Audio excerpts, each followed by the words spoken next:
commence à monétiser cette audience, je leur dis c'est 100 € de l'heure, et très rapidement, je dépasse les plusieurs dizaines de milliers d'euros de chiffre d'affaires. Chose à savoir, c'est que la première heure est la plus importante. Si en une heure, votre contenu ne performe pas, il ne performera pas. Par contre, la régularité, c'est ce qu'il y a de primordial. Si vous arrêtez de poster, l'algo il vous oublie. Si vous le faites pas, vous pouvez pas vous plaindre de pas générer du lead. Gotta stay consistent. Hustlers, are you listening? We're the doers, we do what doers do. Grind every day and handle business. Entrepreneurs rising, we're not wasting time. Inspire, educate, entertain, that's the sign. More the for the doers by doers. Unstoppable with shine. Je m'appelle Ruben Taïeb, je conçois et je déploie les plus belles campagnes d'influence sur LinkedIn. Bon, je me vends un peu. Moi, à la base, j'ai grandi entre Paris, Toulouse et Newcastle.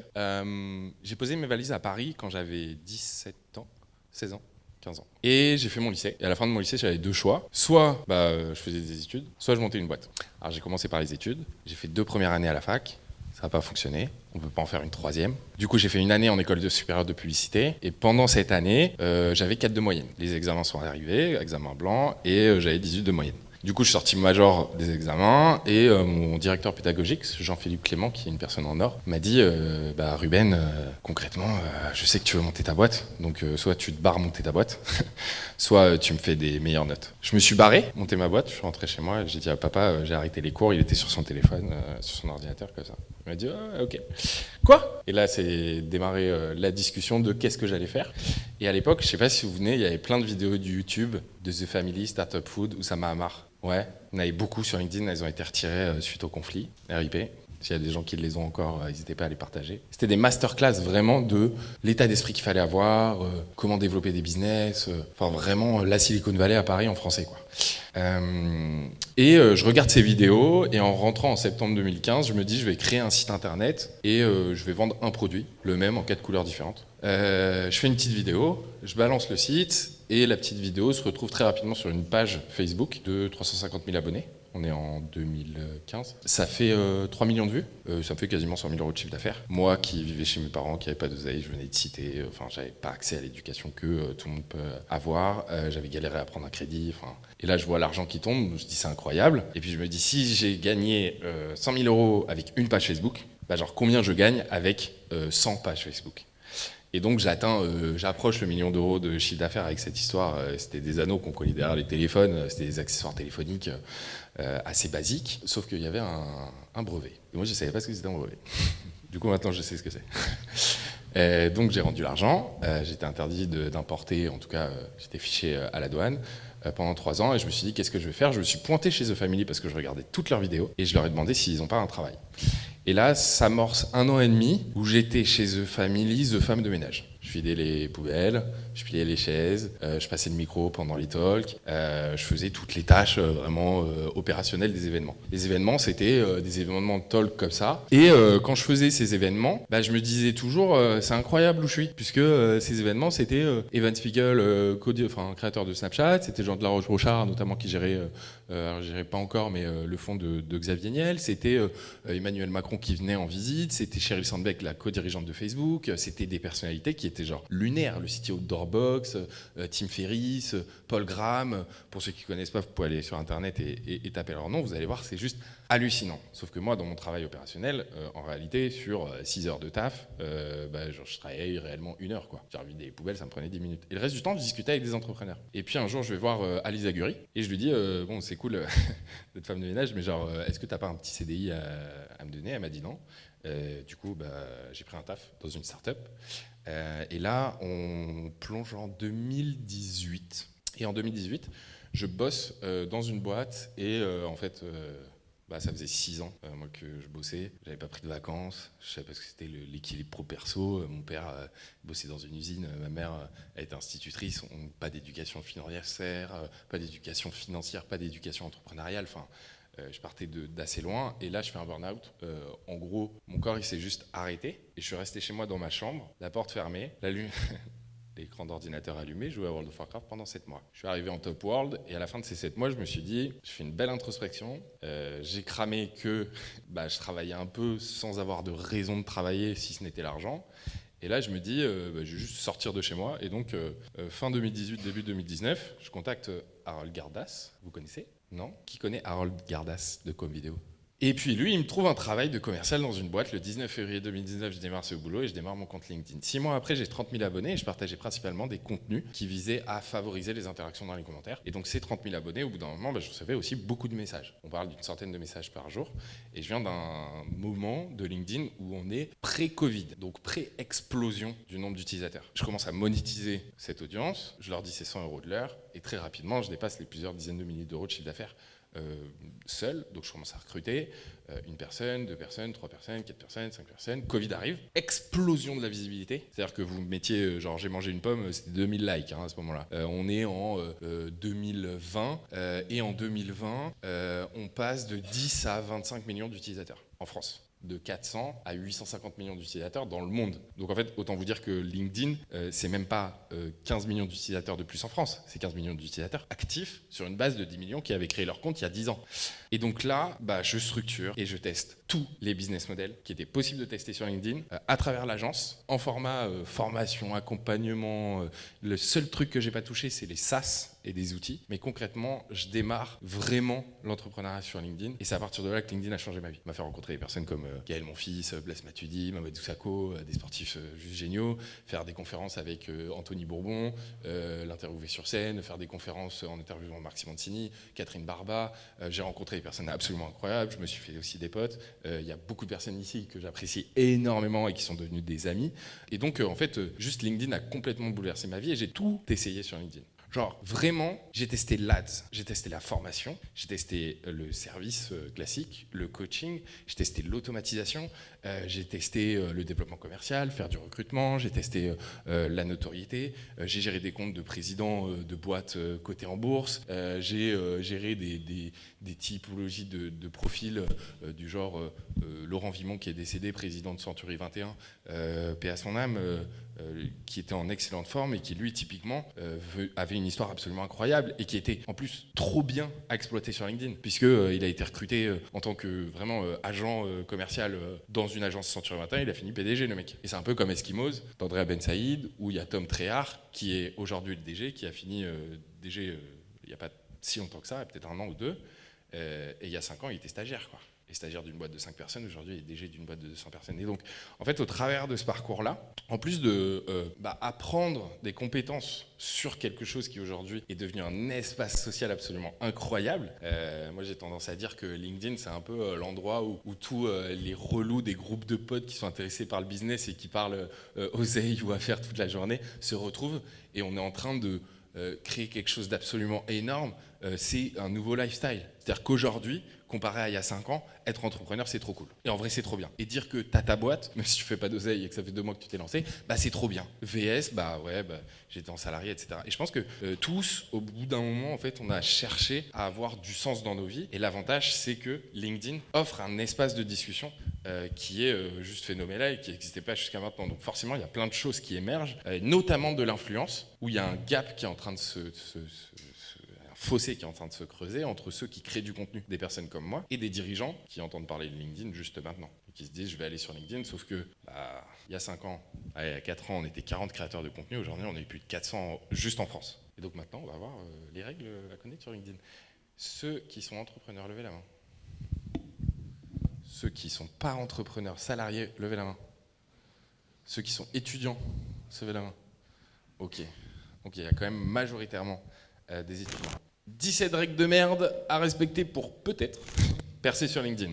Ok, c'est clair? Pourquoi règle de merde? C'est parce que, règle numéro 1, il n'y a aucune règle. Et quand je vous dis il n'y a aucune règle, il y a 450 créateurs de contenu, il y a 450 règles différentes. C'est-à-dire qu'il n'y en a pas un qui a fait exactement comme l'autre. Moi, pendant un moment, je disais, faut publier 1 fois par jour. Tu parles, Thibault Louis, Benoît Dubois, ils sont arrivés, Youssef Koutari, Michel Coury, ils sont arrivés, les mecs, ils ont publié 10 fois par jour, ils ont tout explosé. La règle numéro 2, c'est le profil. Alors, sur LinkedIn, il y a un concept qu'il faut comprendre, c'est que concrètement, sur cette base du profil, c'est que sur LinkedIn, il faut le voir comme ça, et c'est très simple. Chaque personne ici présente, et c'est vous LinkedIn, je ne vais pas vous apprendre concrètement comment ça marche, mais chacun a un profil. Sur ces profils, on a la capacité de se connecter avec d'autres profils, c'est ce qu'on va appeler le réseau, et sur la base de ce réseau et de ce lien entre les différents profils, on peut interagir. Message privé, interaction, like, commentaire, et publication, qui sont 3 façons de communiquer auprès des autres personnes. Le profil, c'est la base de la base. S'il n'est pas clair, on ne comprendra pas ce que vous faites. Et concrètement, c'est en moyenne entre 0,1 et 1% de votre total de vues des publications qui finissent sur votre profil. Vous faites en gros 1000 vues, vous avez une personne qui vient sur votre profil. Vous faites 100 000 vues, vous avez 100 personnes qui viennent sur votre profil. Tout au long de l'année, et même si vous ne créez pas de contenu ou à un moment vous percez, il y a des gens qui viennent sur votre profil. Donc c'est un peu comme aller dans une soirée, vous n'y allez pas à poil. Donc votre profil, il doit être habillé. Comment il doit être habillé ? Il n'y a pas de règle, mais il y a un truc qui est vrai, ça dépend de votre objectif. 3 objectifs sur LinkedIn et c'est toujours les mêmes, vous n'en avez pas d'autres. Recrutement, vous cherchez à recruter ou vous cherchez à être recruté. Développement commercial, vous cherchez à faire de l'oseille, par de la communication ou développement commercial en message et en outreach. Et enfin, le 3e, c'est la notoriété. Je mets un peu notoriété réseau fourre-tout là-dedans, c'est j'ai pas d'objectif, mais je veux étendre mon réseau et en même temps, je veux qu'on parle de moi. Okay. C'est clair pour tout le monde jusqu'à maintenant ? Ouais. Votre profil, il doit raconter votre histoire. Si vous cherchez de la notoriété, si vous cherchez principalement à faire du réseau et de la notoriété, il doit raconter votre histoire. Donc au lieu de mettre en charge des portefeuilles, en charge des réseaux sociaux et ligne par ligne faire des listes de tâches que vous avez par expérience, vous mettez une histoire. Moi, j'ai bossé chez Coca. Chez Coca, j'étais en charge de ça. J'ai appris énormément de choses, notamment sur le développement commercial. Grâce à cette expérience, j'ai compris que c'était pas du tout ce que je voulais faire. Et donc, j'ai switché à explorateur. Et donc, aujourd'hui, je crée 100 challenges à travers le monde. Et j'ai une chaîne YouTube, etc., etc. Et donc, vous avez, pour moi, sur le profil, 4 parties qui sont très intéressantes. Pour ça, vous allez très simplement sur mon profil LinkedIn Ruben Tayeb que je vous donnerai après. Et j'ai un PDF de 117 pages que vous pouvez télécharger avec genre écran par écran de comment optimiser votre profil. Titre, sélection, info, expérience. En gros, c'est les 4 éléments majeurs sur lesquels il va falloir travailler. Votre photo de profil... Moi, ce que je vous recommande, c'est d'aller dans un Kodak ou dans un truc qui prend des photos classiques pour les pièces d'identité en physique, pas un photomaton, et de vous faire une photo pro comme vous avez envie de le faire. On oublie les costumes cravates, on oublie tout ça, et on se focus sur avoir un beau profil. Et ensuite, sur la partie sémantique, vous rajoutez. Bien évidemment, quand vous allez faire du développement commercial, c'est autre chose. C'est-à-dire qu'en développement commercial, vous allez vous vendre. Donc vous allez décrire principalement et mettre le focus sur votre offre. Et du coup, ça implique la 3e règle, pas de lien, pas de lead. Si vous ne mettez pas un lien sur votre profil, et aujourd'hui c'est possible, quand vous éditez votre profil, vous avez la capacité de mettre un lien ou d'ajouter une sélection et d'y ajouter un lien. Si vous ne le faites pas, vous ne pouvez pas vous plaindre de ne pas générer du lead. Et moi j'ai accompagné des gens, les mecs ils arrivent te voir et disent je fais 1 million de vues par mois, mais je fais 0 lead. Frère, il n'y a pas de lien. Le mec il lit ton post, il va sur ton profil, il lit ton profil, point. Et aucune boucle qui redirige vers l'extérieur. Mettez un lien sur votre profil et vous allez générer du lead. On rentre dans la partie rédaction pure. Donc ça, je fais un petit aparté profil très important parce que quand même, les gens vont le visiter.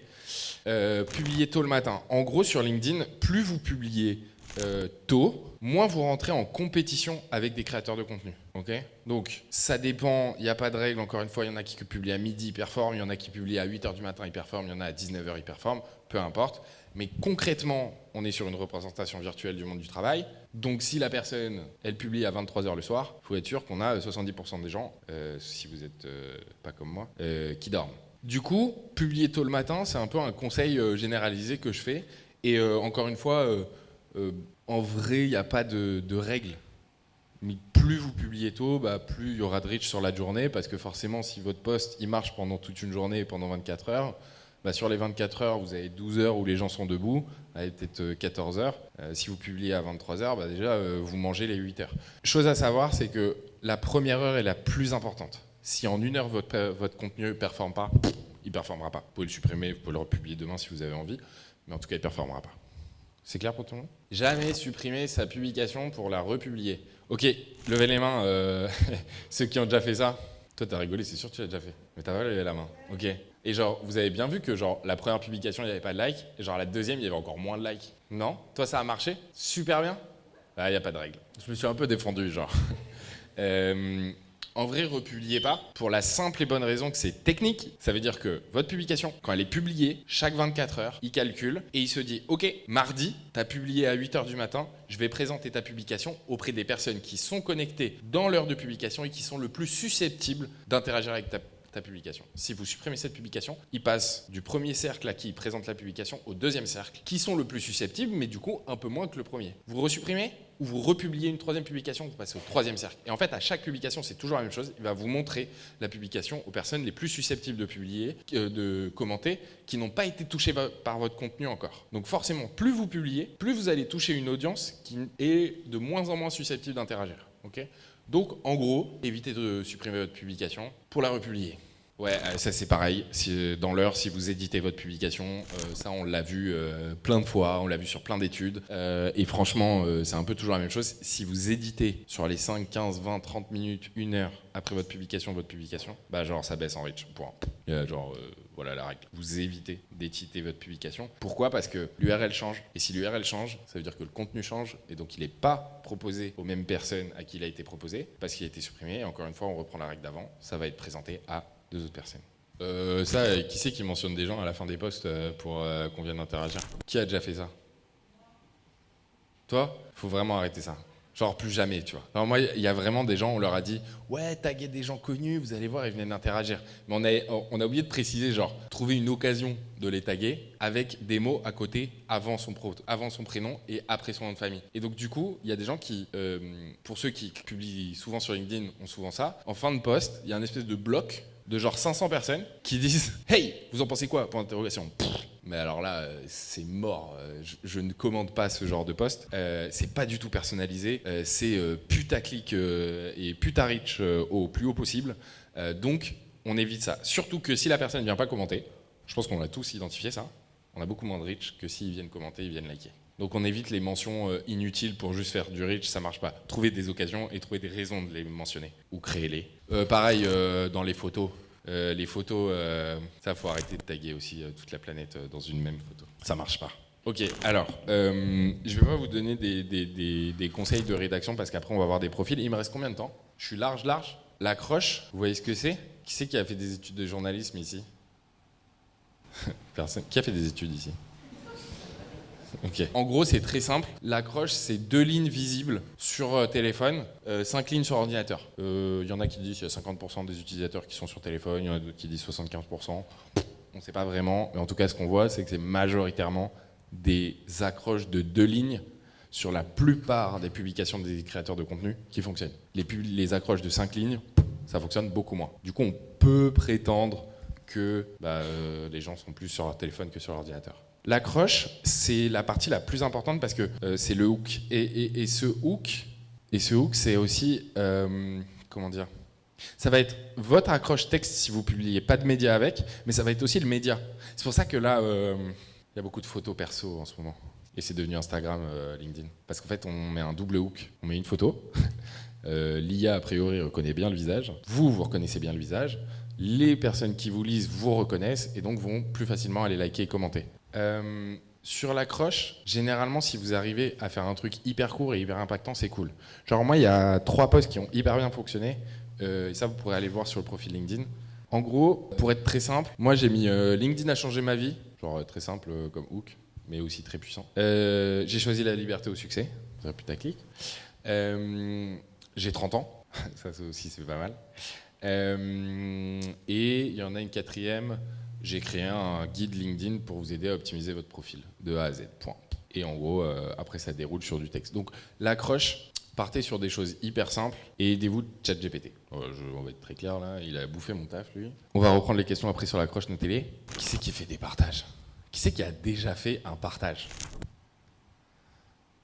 Ok. Et genre, ça a marché votre post ? Pas du tout. Ouais. L'algo, il est capricieux concernant les partages, mais c'est un conseil le plus paradoxal du monde que je vais vous donner. Il faut que les gens repartagent votre publication. Ça augmente le maximum de vues potentielles que vous pouvez faire. Vous faites 5000 vues ou 20 000 vues maximum par publication. S'il y a quelqu'un qui repartage, vous ouvrez ce potentiel de vues à 40 000. C'est-à-dire que vous pouvez débloquer le maximum à 40 000. Si personne ne repartage, vous resterez à 20 000 vues même si vous avez 1000 likes. C'est pour ça que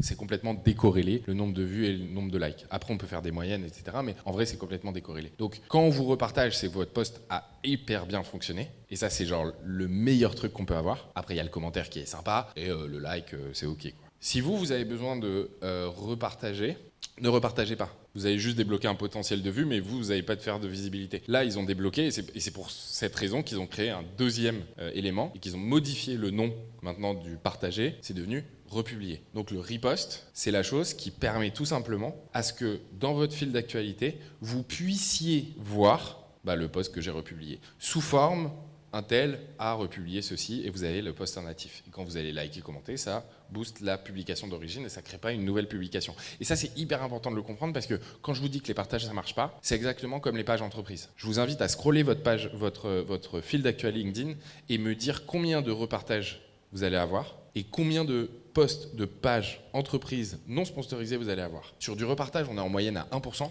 c'est-à-dire un repartage pour 100 publications natives, et sur les pages entreprises, on est à 2%.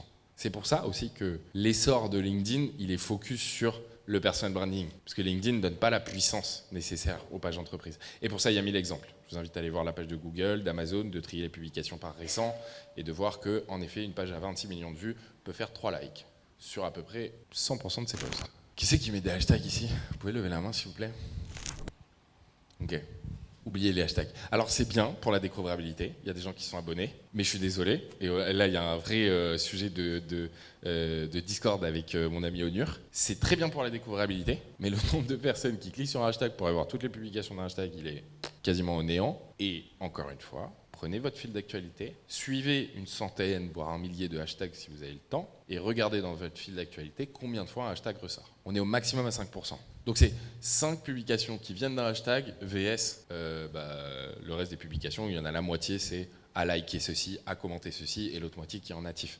Donc le fonctionnement des hashtags, il vient tout simplement du fait que sur Twitter et sur Instagram, ça a été poussé au maximum de leur capacité, et donc l'usage a fait que c'est un outil intéressant. Pas sur LinkedIn. L'usage n'est pas du tout exploité. C'est comme les groupes. Les groupes, vous les oubliez. C'est très intéressant si vous voulez contacter une personne qui est dans un groupe parce que vous n'avez pas besoin de l'ajouter. Si vous rejoignez le groupe et qu'on est tous dans le même groupe, on peut s'envoyer des messages sans être connecté. Ça, c'est génial pour de la prospection. Mais sur LinkedIn, quand vous rédigez, honnêtement, regardez pas les hashtags. Et d'ailleurs, allez voir, après on va voir tous les profils, vous regarderez. Très très peu de personnes utilisent les hashtags, notamment les gros créateurs de contenu. Donc en tout cas, ce n'est pas un paramètre qui est primordial pour réussir et avoir des publications qui performent. Ça c'est simple, régularité est supérieure à fréquence. En gros, moi il y a beaucoup de personnes que je forme, je fais énormément de formations et on me dit on publie combien de fois par semaine? On s'en fout.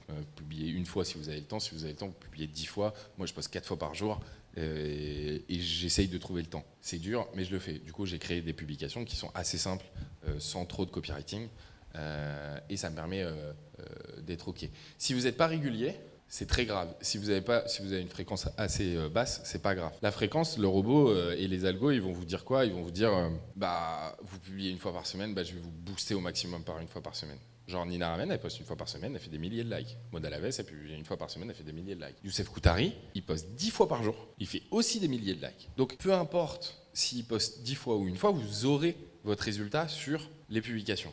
Par contre, la régularité, c'est ce qu'il y a de primordial. Si vous arrêtez de poster, l'algo, il vous oublie, il ne vous pousse pas votre contenu, et c'est exactement la typologie de profil de Patrick Barabé. Levez la main ceux qui le connaissent. C'est con, il a plusieurs centaines de milliers d'abonnés, sauf qu'il a arrêté de publier pendant 3 ans, et il est tombé dans les limbes. Donc du coup maintenant, il va republier, sauf qu'il faut quand même qu'il se mette sur un rythme assez important pour réactiver toutes les personnes qui l'ont suivi. Je ne sais plus exactement, Onur, tu peux regarder le nombre d'abonnés, mais il a plusieurs, je sais qu'il est au-dessus de 100 000. Et pendant un moment, vous n'étiez pas encore né sur LinkedIn peut-être, il y a 4 ans, c'était une figure d'autorité au même titre que Christelle Defoucault ou Michael Aguilar. Christelle Defoucault, levez la main ceux qui la connaissent pas. Ok, pas, j'ai dit. Ok, Michael Aguilar, levez la main ceux qui ne le connaissent pas. Ok, on va aller voir après. Donc régularité, fréquence, mettez-vous dans un espace, un cocon, une temporalité que vous êtes capable de respecter. Ouais, alors là, on rentre dans les règles un peu bullshit, quoi. Genre, incarner sa vision, c'est compliqué. Mission, vision, pour moi, c'est à peu près la même chose. Vous connaissez Ulysse Lubin? Levez la main ceux qui ne connaissent pas. Ok, c'est trop bien, j'ai plein de gens à vous faire connaître sur LinkedIn. Et en fait, c'est là, la ressource que je vais vous donner, qui a un lien avec genre le talk d'aujourd'hui de copywriting. Parce que vous allez aller voir leur copywriting, vous allez voir leur post, vous allez voir ce qu'ils vont faire. Et en fait, vu qu'il y a genre 450 personnes à aller voir, je vais vous laisser aller les voir, vous allez regarder leur contenu et vous allez piocher dans ce qui vous intéresse. La mission ou la vision, c'est le pourquoi vous êtes sur LinkedIn qui doit être compréhensible. Genre, moi, si demain je suis un créateur et que genre il a aucun concept ou je ne sais pas de quoi il va parler ou il part dans tous les sens, bah il va me perdre et ça va pas trop m'intéresser. Et il suffit de 2 contenus qui sont en dehors de pourquoi je le suis, pour qu'en fait je sorte complètement de son sujet. Alors je vous dis pas de vous enfermer forcément dans une vision ou dans une mission, mais essayez de remonter d'un cran systématiquement sur ok, pourquoi je publie, pour qui je publie et qu'est-ce que j'ai envie de raconter. Une fois que vous avez à peu près ces règles là, faut l'incarner. Et donc là c'est la mise en forme. Quelle typologie de contenu, quel type de contenu, comment je le crée, etc. Il y en a un qui incarne à la perfection le solopreneur, c'est Thibault Louis. Qui c'est qui connaît pas Thibault Louis? Putain, c'est fou. Toi, t'es sur LinkedIn? Non? Ok. En gros, t'as toujours une personne dans un événement qui a dit, je sais pas, j'ai vu un lien sur un groupe, je suis venu. On m'a dit qu'il y avait la pizza et tout. En gros, Thibault Louis, il incarne à la perfection. Il est genre pas différent dans la vie. Il est aux antipodes de l'image qu'il renvoie. C'est-à-dire que sa vision et sa mission, il se les craftait, il se les fabriquait, il la diffuse, et ça c'est génial. Mais le retour des personnes qui parlent de Thibault Louis, ils disent à peu près la même chose. C'est un mec génial. Mais ce qu'il incarne sur LinkedIn, c'est genre le solopreneuriat, c'est trop bien, je suis un pug du web, et en fait, j'ai pas de temps à donner sur des liens. Et en fait, c'est con, mais en incarnant ce personnage, il devient clivant. Et ce qu'on appelle clivant, c'est en gros, vous tirez un trait, à gauche, il y a ceux qui l'aiment pas, à droite, il y a ceux qui l'aiment bien. Et il a surperformé depuis 2 ans sur LinkedIn en adoptant ce comportement. Et des personnes qui incarnent sa vision ou sa mission, il n'y a pas que Thibault Louis. Et ça se fait depuis la nuit des temps. Les sportifs. Je vous suivais un sportif parce qu'il incarne à la perfection son rôle. Kylian Mbappé, c'est genre la base. Le mec, il est capitaine de l'équipe de France maintenant. Il est meilleur joueur de loin, en tout cas meilleur espoir du monde de la suite. Je ne m'y connais pas en foot, c'est pas femme qui regarde le PSG. Mais ce mec-là, il incarne à la perfection le je suis le meilleur et en même temps je suis le plus sympa et je suis le plus humble et je refuse des campagnes de communication qui visent au paris sportif parce qu'il y a des risques, etc. Et il prend son rôle de leader en main. Et donc ça c'est absolument incroyable. Et ça, incarner sa vision, c'est créer une espèce de dissonance ou une scission entre ce que vous communiquez, qui vous êtes, tout en le reliant par ce que j'ai envie de publier sur LinkedIn. C'était technique celle-là, j'avoue. On va passer à la suite. Misez tout sur le transfert de notoriété. Ok, levez la main ceux qui connaissent Caroline Mignot. Levez la main ceux qui connaissent Benoît Dubos. Levez la main ceux qui connaissent... les techniques, celle-là. Antoine Boucaud. Le transfert de notoriété depuis tout temps, ça a été la meilleure technique de déploiement de sa marque sur les réseaux sociaux. Participer avec des personnes qui ont déjà une audience, c'est ce qu'il y a de mieux sur LinkedIn. C'est pas pour rien que les gens lancent des podcasts et invitent des grosses restats dans leurs podcasts, alors que les mecs sont nobody, genre. En fait, c'est trop simple, c'est que si moi, je lance un podcast, que, imaginons, tu t'appelles comment? Paul est genre un méga influenceur. T'as combien d'abonnés sur Insta? TikTok? LinkedIn? T'as un mec de Snapchat? Ah, ok. Du coup, Paul, imaginons, c'est un méga influenceur.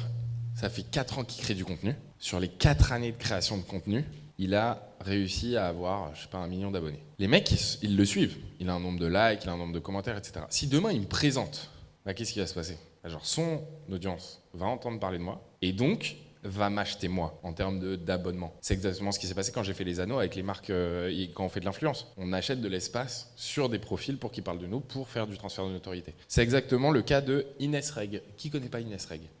Ok, donc déjà, il y a peu de meufs qui vont... Voilà. Et en gros, elle est géniale. Inès Reg, c'est une humoriste qui a fait le Jamel Comedy Club, qui a fait genre 1 million de vidéos, elle avait genre 1500 vidéos sur son compte Insta. Et puis un jour, elle a partagé une story où elle dit à Kevin, son mari, je veux que tu m'envoies des paillettes dans les yeux et je veux des moulures au plafond. La vidéo, elle a été repartagée par toutes les personnes qu'elle a rencontrées et avec qui elle a échangé. Elle est devenue pote, qui sont déjà des influenceurs qui ont participé notamment au Marrakech du Rire, etc. Elle est passée en moins d'une semaine de 10 000 abonnés sur Insta à 1 million d'abonnés sur Insta. C'est du transfert de notoriété. Il y a des choses qui prennent du temps, il y a des choses qui sont rapides, on ne maîtrise pas le buzz, mais en tout cas, si vous avez un truc à faire, c'est de vous rapprocher des personnes qui ont le plus d'audience, qui ont le plus sens à travailler avec vous. Genre, vous n'allez pas prendre un mec qui parle de patates alors que, vous vendez des sas, quoi. Et après, c'est de voir avec lui comment vous pouvez créer du contenu ensemble, ou du moins qui vous relaie. Et le plus simple, ça passe par le podcast, d'où Marketing Square et les jeunes branches. Muscality. Ok. Qui c'est qu'il y a un groupe WhatsApp avec genre des potes sur LinkedIn dans lequel vous coachez et vous envoyez des liens? Ok. Qui c'est qu'il y a, non pas sur LinkedIn, mais des groupes un peu perso au taf sur lequel on crache sur le patron. Yes. Elle a baissé la main quand j'ai dit cracher sur le patron. Tribu, c'est un peu fort comme mot. Je ne vais pas rentrer dans le développement personnel, mais en gros, il faut être conscient que sur LinkedIn, c'est des espaces sociaux et on est tous un peu cloisonnés par nos secteurs d'activité. C'est-à-dire que des mecs qui sont dans l'immobilier vont être entre mecs de l'immobilier, des mecs dans le RH vont être entre mecs de RH, des mecs du market vont être entre mecs du market. Qui c'est qui est du marketing ici? Levez la main. Il y a quelques-uns. Pour gagner rapidement sur LinkedIn, il faut forcément se mettre ensemble. Gagner des abonnés ou gagner de la visibilité sur ces posts, il faut se mettre ensemble. Genre moi, tous les influenceurs que je vais vous présenter, genre je suis dans des groupes WhatsApp avec eux et depuis la nuit des temps. Et ça se fait sur tous les réseaux sociaux et ça se fait partout depuis tout temps. On peut assimiler ça à des pods, on peut être OK ou pas OK, ça c'est votre façon de le faire. Il y en a qui réussissent sans, mais il y en a beaucoup plus qui réussissent avec. Il faut absolument que vous trouviez vos buddies. C'est la technique de l'Avengers donnée par Oussama Ammar, Grégoire Gambato. Qui connaît pas Grégoire Gambato? Ok. Ça a été une resta pendant un jour, pendant un an.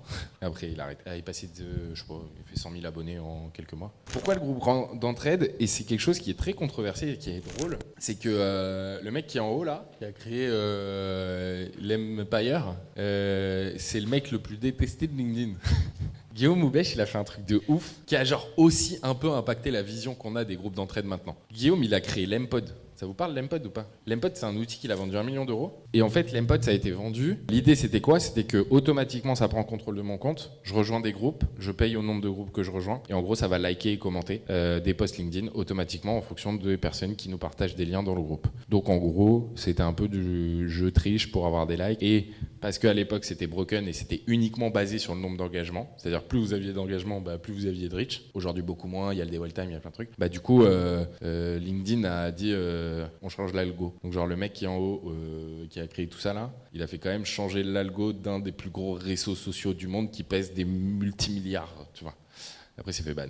C'est bon, je passe à autre chose pour le scan du WhatsApp. Vous qui nous regardez sur YouTube, n'hésitez pas à scanner ce groupe WhatsApp si vous y arrivez. Elle est basique, hein. Elle est très basique cette règle. Mais vous pouvez pas être un maître du copywriting si vous publiez pas. Grosso clair, genre vous n'allez pas vous entraîner dans votre cave et après devenir le meilleur. Genre ça n'existe pas. Il n'y a que le reach qui est juge de votre performance. Pareil, si vous publiez du contenu pour publier du contenu sans vous impliquer sur votre compte et aller commenter auprès des autres personnes, ça marchera jamais. Il faut donner de son temps, il faut aller commenter des publications intéressantes et il faut interagir. Ouais, c'était clair ou pas? C'était un petit point règle de base. Est-ce qu'il y a des gens qui ont appris des choses? Levez la main ceux qui ont appris des choses. Ok, c'est stylé. Il y a des gens qui ont quand même rien appris, quoi. Oh là là, il est où? Je crois qu'il est arrivé, non? Geoffrey? Il est reparti? Tant pis. Geoffrey Dulac, il enseigne les techniques de persuasion des hommes et des femmes les plus puissantes du monde dans la vente. Ça, c'est vraiment un vendeur, quoi. Former Swile, PwC, BNP Paribas, speaker. Geoffrey Dulac, c'est une personne que vous pouvez suivre sur LinkedIn, donc je vous invite à prendre en photo et à aller le suivre et à aller le rechercher. En gros, lui, il publie énormément avec un style très à lui et qui est, j'adore, qui fait il fait pas des phrases longues, il les coupe en deux, il fait un retour en la ligne. Donc en fait, il y a une phrase en genre 2 lignes.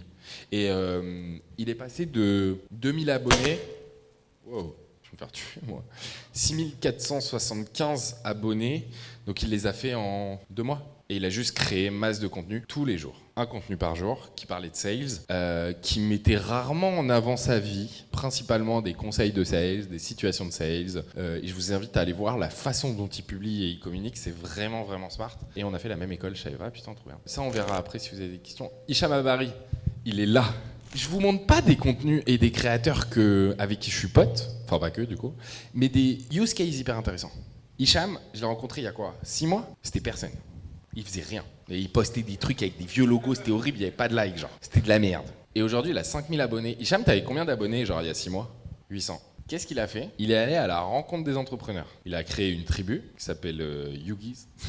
Il s'est associé... Vous connaissez Bob le lave-vaisselle?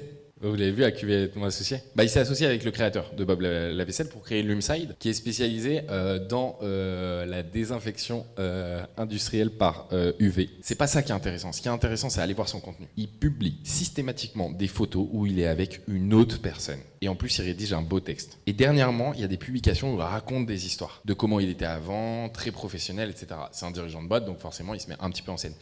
Allez voir son contenu, c'est vraiment, vraiment intéressant. Lui, il accompagne les dirigeants à développer leur entreprise, passionné par la vente, le commerce tous les jours. Je vous apporte des conseils, je vous partage mon expérience. Elle est pas là, je crois, ce soir. Qui connaît pas Caroline Grousset? Levez la main.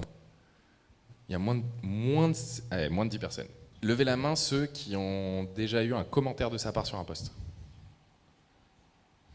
Ok. Elle est genre trop forte par rapport au temps qu'elle passe sur LinkedIn. Ok. C'est l'action la moins rentable du monde, ce qu'elle fait. Genre, je vous inviterai jamais à le faire. Elle rédige des posts qui sont assez courts, qui ont une belle accroche, une belle photo, qui sont très orientés avec une chose à dire, mais là où elle est la plus forte, c'est qu'elle répond à tous ses commentaires. Et elle engage avec au minima une centaine de commentaires sur d'autres profils par jour. Et elle passe un temps dingue à aller commenter d'autres profils. Pareil, on parle de 11 350 abonnés, je crois qu'il y en avait 4000 quand je l'ai rencontré, et c'était il y a 2 mois. Quoi. Copywriter, grâce au copywriting, stratégie de com, post LinkedIn. Raibet Tari, qui le connaît pas? Ah, il y en a qui vivent sur la lune. Raibet Tari, 42 000 abonnés. Un format très intéressant, que de la vidéo. Très rarement des posts, il en fait un peu, il fait des images, mais principalement de la vidéo. Il a monté une boîte qui s'appelle Papépi, il avait une histoire de dingue. On n'a pas tous la chance d'avoir une histoire aussi belle. Je fais ma pub, ça c'est SalesRamp, c'est la boîte dans laquelle j'ai investi, et du coup c'est un outil qui permet de maîtriser je cherchais Benjamin qui est le fondateur, et qui m'a dit de maîtriser les primes des commerciaux. Très sympa. Raibet Tari, il fait la même chose avec Papépi. C'est-à-dire que, je n'allais pas juste faire ma pub, il met son pull Papépi dans systématiquement tous les événements et toutes les vidéos qu'il fait. Donc du coup, il a plusieurs pulls. Il vit à Lille, il dort très peu, il prend le train tous les jours, aller-retour pour voir ses enfants et sa famille. Il vend des biscuits. Très rapidement, il a été repéré sur Qui veut être mon associé. Il n'y en a pas beaucoup qui arrivent à maintenir un niveau d'influence et de notoriété assez élevé comme ça. Et lui, il fait des fautes d'orthographe dans ses posts, il met des emojis, il ne respecte aucune règle. Et pourtant, ses posts font en moyenne entre 500 et 5 000, 15 000 vues. Le post du président, je crois, c'est 27 000 vues. Et c'est juste, il maîtrise l'audace. Donc c'est pas juste je sais rédiger, ça marche. Il faut qu'il y ait un peu de fond quand même derrière pour que ça marche. Il n'y a pas que des gens qui racontent n'importe quoi et qui font des millions de vues. Ça nous intéresse pas. C'est des POC, on peut pas les projeter et on peut pas les copier. Qu'est-ce qu'il y a à dire sur lui? Donc il met beaucoup d'énergie dans ses formats, lui. C'est pas donné à tout le monde de pouvoir le faire. Ça prend du temps, il faut se déplacer, etc. Il a créé Charabia, je l'ai eu au téléphone un jour, je lui ai dit c'est trop cool d'avoir un TPMP de l'entrepreneuriat. Vraiment, je dis beaucoup de choses à beaucoup de personnes. Je parle avec, on va dire, en moyenne 80 personnes différentes chaque jour, parce que j'adore ça. Lui, il est allé en activité, boum, on bombarde Charabia, 2 millions de vues au total, et c'est une émission TPMP de l'entrepreneuriat hyper bien construite avec Comédia, qu'on va voir juste après. Qui connaît pas Théo Lyon? Ok, tu connais pas? Ok. Alors Théo Lyon, il a 4 agences. C'est un jeune, franchement, il est trop fort. En tout cas, c'est l'image qu'il renvoie, c'est vraiment le mec qui sait ce qu'il fait et qui le fait hyper bien. Et sur LinkedIn, allez voir ses contenus, ils sont grave intéressants. Et il publie en permanence. Allez voir aussi sur YouTube, allez voir sur vraiment toutes les plateformes sur lesquelles il est sur Insta, il est sur TikTok, il est partout. Lui, il a 71 800 abonnés, putain, il m'a niqué. Il a une croissance qui est phénoménale depuis longtemps et qui est surtout très très très solide. Il arrive à augmenter son nombre d'abonnés, mais à maintenir son nombre de likes par post, voire même à l'augmenter à chaque nouveau abonné. Et ça, c'est très compliqué. Dans sa rédaction, il fait beaucoup de choses, notamment des petites idées qu'il a ou des trucs auxquels il pense et il se les note. Et ensuite, il en fait un post LinkedIn et il les note. Et systématiquement, sur ses posts, il y a de la valeur, en tout cas, pour les personnes qui le lisent. Genre, à aucun moment, il va essayer de faire du buzz pour faire du buzz. Genre, il va pas montrer son... je sais pas où je vais là dans ma description du truc. Je vais arrêter là. On va revenir à Théo et... Ah, Valentine Saouda. Vous connaissez Valentine Saouda? Ouais. Qui la connaît pas? Levez la main. Kate, ouais. Alors là, elle est un peu moins connue. En même temps, on voit que les mains se lèvent aussi par rapport au nombre d'abonnés. Genre, plus il y a d'abonnés, moins il y a de mains qui se lèvent. Ce qui est hyper intéressant sur ses posts à elle, c'est qu'elle fait genre massivement du contenu. Elle fait des vidéos, elle fait des carousels, elle fait des textes seuls, elle fait des images. Elle incarne à la perfection la nana hyper sympathique qui a sorti une vidéo, une formation vidéo, qui écrit des posts LinkedIn, qui est copywriting. Elle n'hésite pas à faire des gros textes avec du gros rose fuchsia, à mettre des gants de boxe. Franchement, entre nous, un mec qui passe dans la rue et qui porte des gants de boxe, rose, chelou. Bah, sur LinkedIn, elle l'incarne. Et quand je veux dire incarner, c'est aussi ça. C'est-à-dire ne pas se soucier de l'image qu'on renvoie, mais vraiment rester dans sa position au maximum. Donc elle fait des très très beaux posts. Il y a beaucoup de valeur à lire ses publications et surtout en termes de design, c'est très ça respecte sa charte et c'est hyper impactant. Moi, quand je vois ses posts, je sais que c'est elle en 2 secondes. Et ça, c'est franchement un truc qui est pas facile à faire. On va pas prendre que des copywriters. Il est vraiment aveugle et il écrit vraiment ses posts LinkedIn. Et ça, c'est absolument magnifique parce que lui, il a genre 2 ou 3 typologies de posts qui sont complètement différents. Moi, c'est Benjamin Louis, je le suis depuis 2019. Il était déjà en 2019, 2018. Et je me rappelle à l'époque de Skyblog. Qui a pas connu Skyblog? Ok. Vous êtes né après 2000? Ouais. Ok. En gros, il y avait déjà le plus gros influenceur Skyblog qui était aussi une personne handicapée. C'est des choses, vous pouvez pas les inventer, genre. Vous pouvez pas vous inventer un handicapé. Et de toute façon, il n'y a aucun intérêt. Mais c'est des choses qui, dans l'espace public, font énormément parler. Lui, il a 3 typologies de posts. Donc, il a une typologie de posts qui va être des vidéos dans lesquelles il fait des curations de contenu sur de l'handicap. On l'a tous vu, la vidéo où tu mets l'implant, waouh, j'entends à nouveau, c'est incroyable. Notamment celle où il y a le mec qui entend sa femme et qui dit « Ah !» et qui l'enlève. Ça, c'est très drôle, je l'ai envoyé à ma femme. Elle n'a pas rigolé du tout. Il est Top Voice, il est fondateur d'une association, il est ambassadeur communication sport santé et il fait beaucoup de vidéos qui sont liées au sport et au handicap. Dans ses vidéos, il met pas de texte. Donc genre, je veux bien faire de l'art de copywriting aujourd'hui, mais genre je suis désolé, sur ces vidéos, j'ai rien à vous dire, il poste juste une vidéo et un petit texte. Et en fait, c'est là où le copywriting c'est intéressant, c'est que vous n'êtes pas obligé de mettre du texte. Si vous avez quelque chose, un message et quelque chose de divertissant à faire passer, vous pouvez aussi publier des vidéos sans beaucoup de texte. Ces deuxième typologie de posts, c'est souvent un peu des mises en avant d'initiatives dans le handicap, etc. Qui sont plutôt pas mal. Qui connaît pas Cédric Frey? Levez la main. C'est le gars de 17 ans. Vous connaissez pas le mec qui a 17 ans? Alors lui, je pense que sur ses 42, j'y suis peut-être pour quelque chose, je vais te donner un conseil. Mais sur ses 42 derniers posts, il a dit « Je suis entrepreneur et j'ai 17 ans ». Un peu comme Yomi Denzel qui dit je suis passé d'étudiant fauché à millionnaire. Lui, il incarne le fait qu'il soit entrepreneur, qu'il ait quitté l'école à 15 ans et qu'aujourd'hui, il fasse des vidéos de présentation. Mais il en parle très très peu de ses vidéos. Alors beaucoup plus maintenant parce qu'il veut faire de la conversion. Mais dans ses posts, il racontait surtout le fait qu'il soit handicapé, qu'il ait quitté l'école à 15 ans, qu'il ait tout de suite travaillé, et vraiment toute cette vie autour de j'ai quitté. Donc, ça aussi, c'est difficile à incarner. Surtout quand je pense que la plupart de la salle à 17 ans fumait des pètes et on allait faire des soirées. Enfin, je sais pas d'ailleurs si je fumais des pètes. Théo Leblanc, là on est dans la version Kids, hein. Je vous dis, LinkedIn Kicks. Et Théo Leblanc, pareil, 17 ans, 18 je crois. 11 908 abonnés, il a triplé je crois son engagement sur les 2 derniers mois parce qu'il y a l'IA qui est arrivé et il s'est positionné sur l'IA. Il a fait une formation avec Antoine BM qui est aussi un gros youtubeur sur l'entrepreneuriat. Il intègre, il forme à l'IA, il fait 15-20 000 euros de CA par mois. Et puis voilà. Et ses posts sont hyper bien. Et il a un truc qu'il fait, il utilise une IA qui permet de dessiner des images qui s'appelle Midjourney. Tapez /create imagine et en gros vous tapez je veux une boule rouge avec une étoile qui tourne autour. Et ben lui il prend cette photo et après il fait des posts en rapport avec tout un tas de choses autour de l'IA, autour du fait qu'il soit jeune, le fait qu'il entreprenne, les initiatives, etc.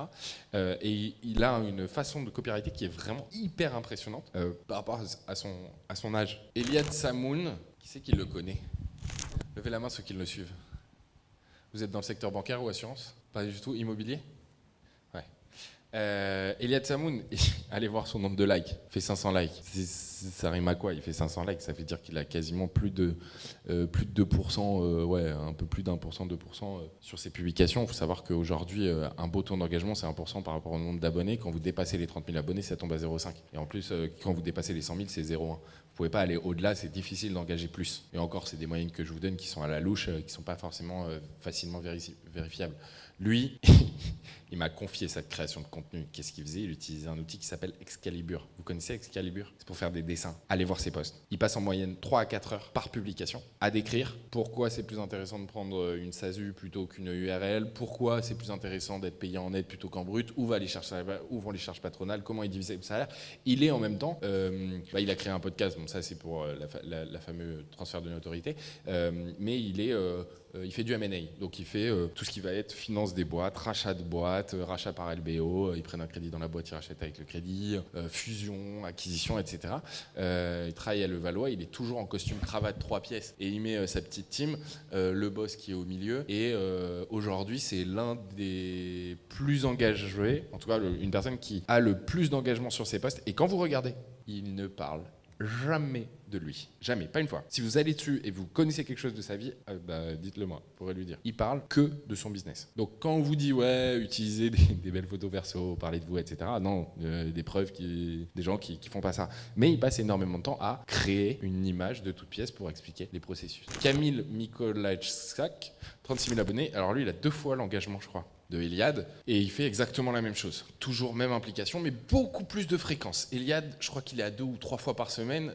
Kamil, il est à quasiment tous les jours. Et lui, c'est genre aujourd'hui, je pense qu'il va y avoir un top qui va sortir dans pas longtemps sur les Top Voice et que ça va être le premier puisque Kamil, c'est le plus gros influenceur qui parle de finance et d'investissement. Qui connaît pas Jordan ? Il est passé sur scène, c'était pas mal. Il a 36 674 abonnés, il a connu un gros boom. Il travaille beaucoup avec la potion rouge, non ? C'est la potion rouge qui booste les entrepreneurs à créer et déployer leur chaîne YouTube. Il a monté une boîte qui s'appelle Bulldozer. Il a été repris dernièrement sur son poste sur la qualité de vie au travail. Il communique sur tout un tas de choses professionnelles et sur sa vie personnelle et c'est très cool.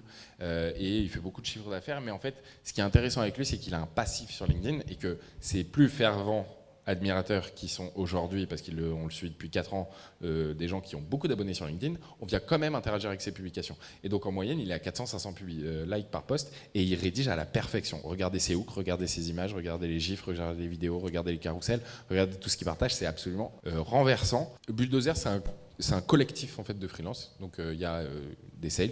Tout le monde est en auto-entrepreneur ou en SASU et en gros, ils prennent des contrats, ils les redistribuent, ils les dispatchent. C'est une boîte, mais où il n'y a que des chefs d'entreprise. Qui connaît pas Caroline Girado ?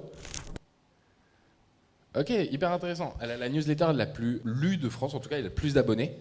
Et elle, je crois qu'elle a 2 typologies de publication. La place de la femme dans l'entrepreneuriat. Elle dit souvent quand elle va faire des formations, c'est la seule femme, etc.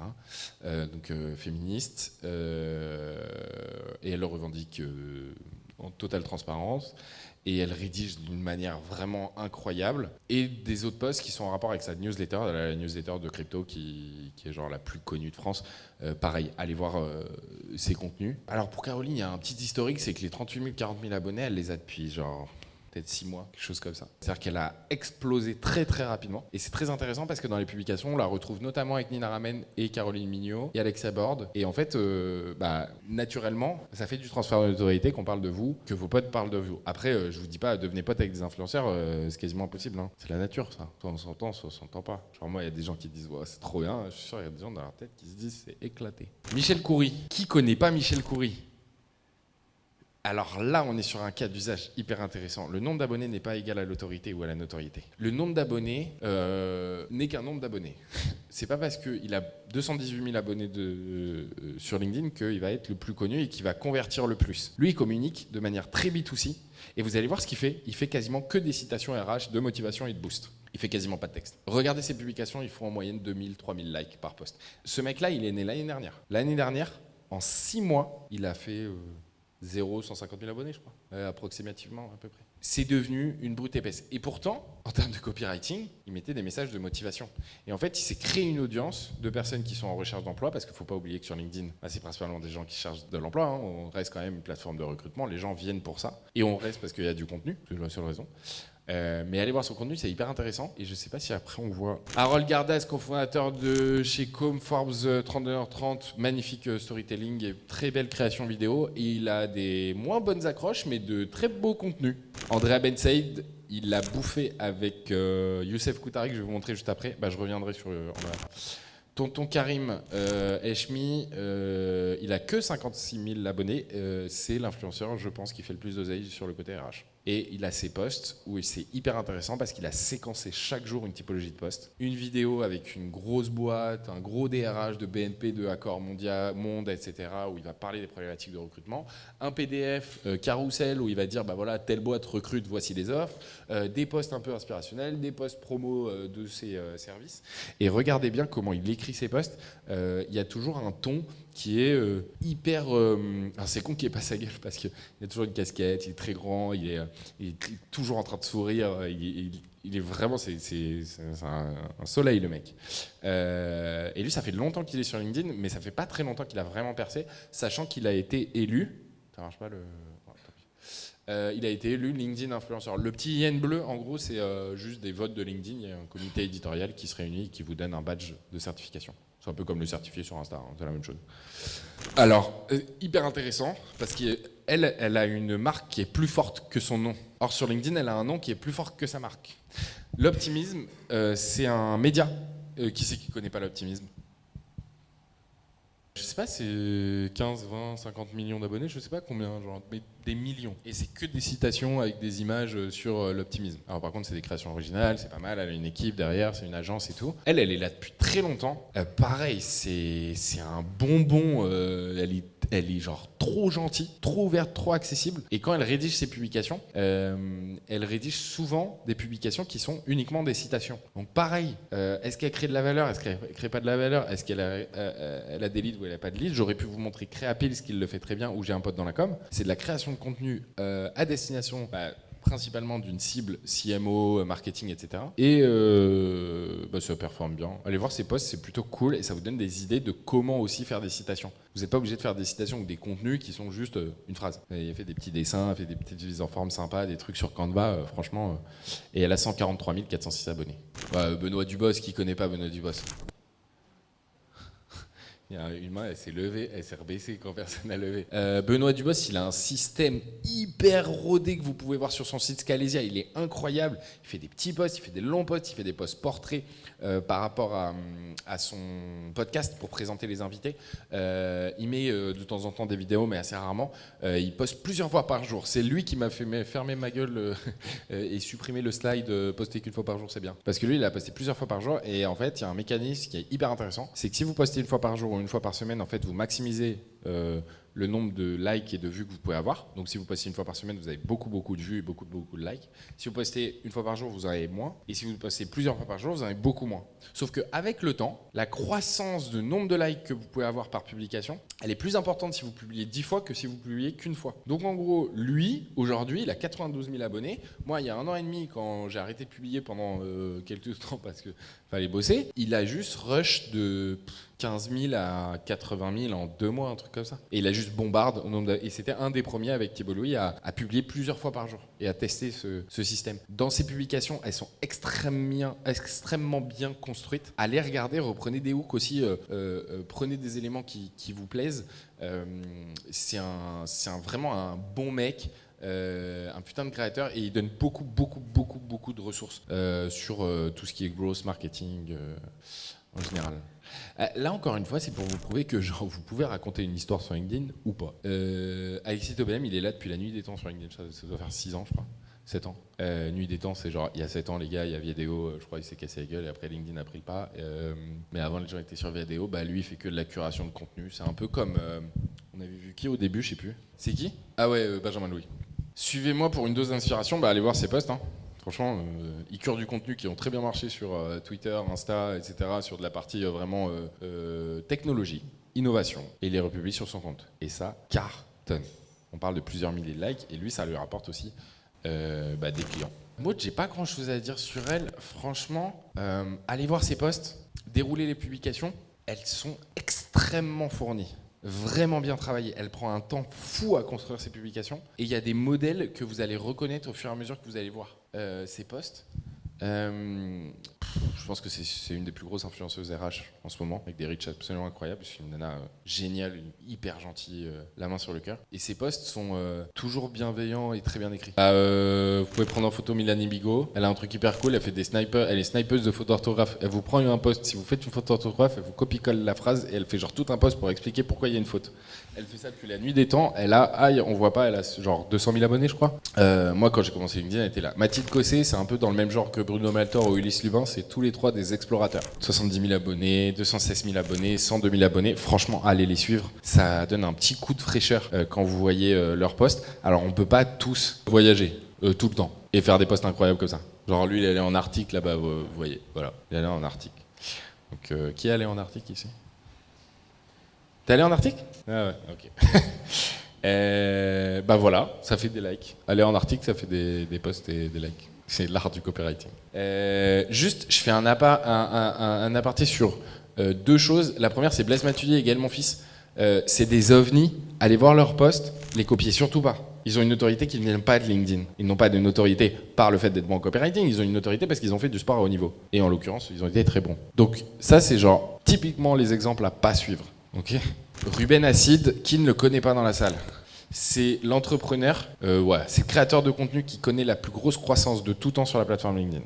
Il y a un mois, il était à 15 000 abonnés. Il a su saisir une opportunité de positionnement LinkedIn qui est absolument incroyable. L'IA et ChatGPT est arrivé, lui avant il était ghostwriter, boum, il s'est mis sur l'IA et ChatGPT. Il a fait 2 carousels par semaine, ou 3 carousels par semaine.